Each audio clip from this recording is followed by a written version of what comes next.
બાજરી અને મેથીના વડા ઘણા ઘરોમાં બનતા હોય છે, પણ સરસ મજાની અત્યારે મકાઈ આવી રહી છે, તો લીલી મકાઈના વડા બહુ સરસ રીતે અને સરસ મજાના રાયતા સાથે એને સર્વ કરીએ. શરૂ કરીએ.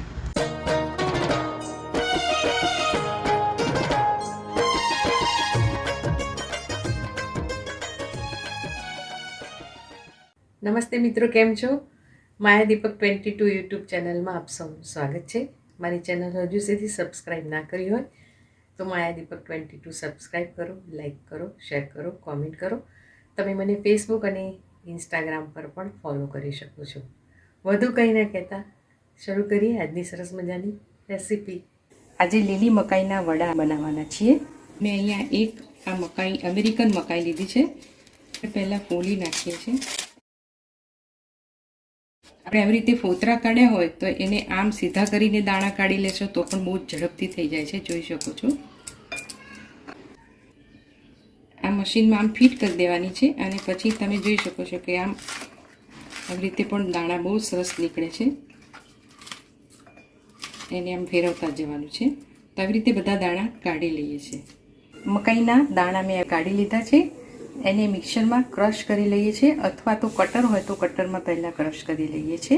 મેં મકાઈ વાટી લીધી છે, તો આને હવે શેકી લઈએ છીએ. 1 ટેબલ સ્પૂન મેં તેલ લીધું છે, એમાં 5 ચમચી હિંગ નાખીએ છીએ, 5 ચમચી અજમો મસળીને નાખીએ છીએ. ગેસ ધીરો રાખીએ છીએ. મકાઈ ઉમેરી દઈએ છીએ, હલાવતા રહીએ છીએ ધીમા તાપે. આને 2 મિનિટ ચડવા દીધું છે મેં. 1 ચમચી હળદર પાવડર, 1 ચમચી ધાણા જીરું, 1 ચમચી સિંધો મીઠું છે, મીઠું તમારા ટેસ્ટ મુજબ, અને 1 ચમચી કાશ્મીરી લાલ મરચું પાવડર છે. મિક્સ કરી લઈએ છીએ. આને ફરીથી મેં 1 મિનિટ ચડવા દીધું છે. 1 ચમચી આમચૂર પાવડર, 2 ચમચી તલ, 1 ટેબલ સ્પૂન સૂકું ટોપરું છે, ડેસિકેટેડ કોકોનટ, 2 ચમચી જેવી ખાંડ નાખીએ છીએ. ખાંડ ઓપ્શનલ છે, તમને જો ન ભાવે તો નહીં નાખવાની, પણ વડામાં ખાંડ અને લીંબુ પ્રમાણસર હોય તો સરસ લાગે છે. તમે ફ્રેશ લીંબુનો પણ ઉપયોગ કરી શકો છો. મેં અહીંયા ડ્રાય આમચૂર પાવડર વાપર્યું છે.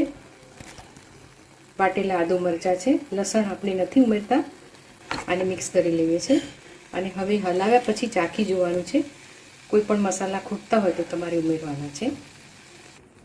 મિશ્રણ ચડી ગયું છે. મીઠા લીમડાના પાન આવી રીતે મેં 3-4 મીઠા લીમડાના ભાગીને નાખ્યા છે અને ઘણી બધી કોથમીર આને મિક્સ કરી હલાવી લઈએ. ગેસ બંધ કરી અને ઠંડો થવા દઈએ. જે દહીં સાથે સર્વ કરવાનું છે એની ચટણી કેવી રીતે બનાવીએ છીએ જોઈએ.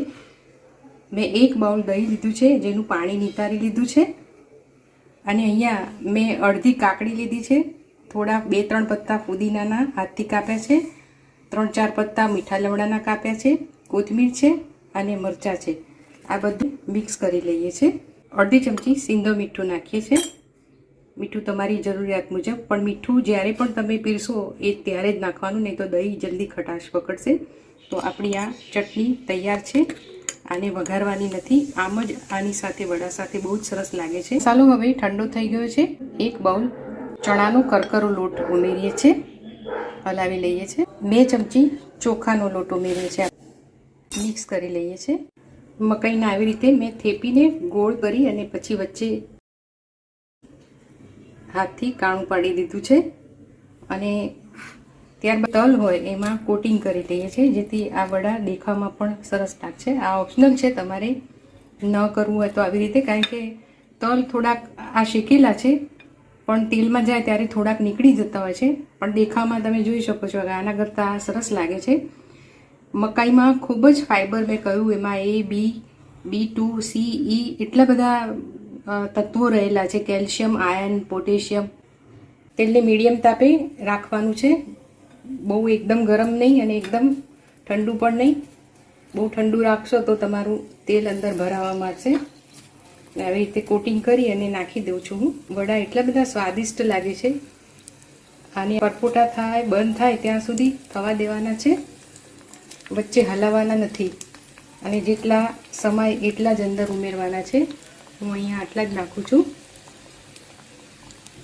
જેને પેટનો દુખાવો હોય એને થોડુંક મકાઈથી દૂર રહેવું જોઈએ, ફાઇબર ખૂબ હોય છે.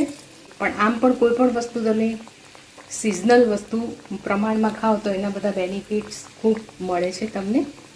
તો આ આને હવે થવા દઈએ છે. તમે જોઈ શકો છો કે આ સરસ થઈ ગયા છે અને એટલા બધા સરસ પોચા થાય છે. મિત્રો ખાસ ધ્યાન રાખવાનું, તમારું તેલ જો સરખું નહીં આવ્યું હોય તો વડા અંદર ભાગવા માંડશે. તમે જોઈ શકો છો કે બહુ સરસ વડા થાય છે અને આવી રીતે તમે એક એક વડા ઉપર દહીં મૂકીને સર્વ કરો તો પણ બહુ સરસ થાય છે અને ડિફરન્ટ ટેસ્ટ અને એકદમ ટેસ્ટી લાગે છે. અને મેં આવી રીતે આજુબાજુ ચોરસ પાન મૂકીને સર્વ કર્યા છે. તો મિત્રો તમે આ રીતે જુદી ટાઈપથી વડા બનાવજો, ખૂબ સરસ થાય છે. ડિફરન્ટ વસ્તુ ખાવા મળે છે અને સિઝનેબલ વસ્તુ ખાવા મળે છે. તમે આ વિડીયો જોયો બદલ આપ સૌનો ખૂબ ખૂબ આભાર. ફરીથી મળીશું રેસીપીના એક નવતર પ્રયોગ સાથે. Thank you for watching. Enjoy.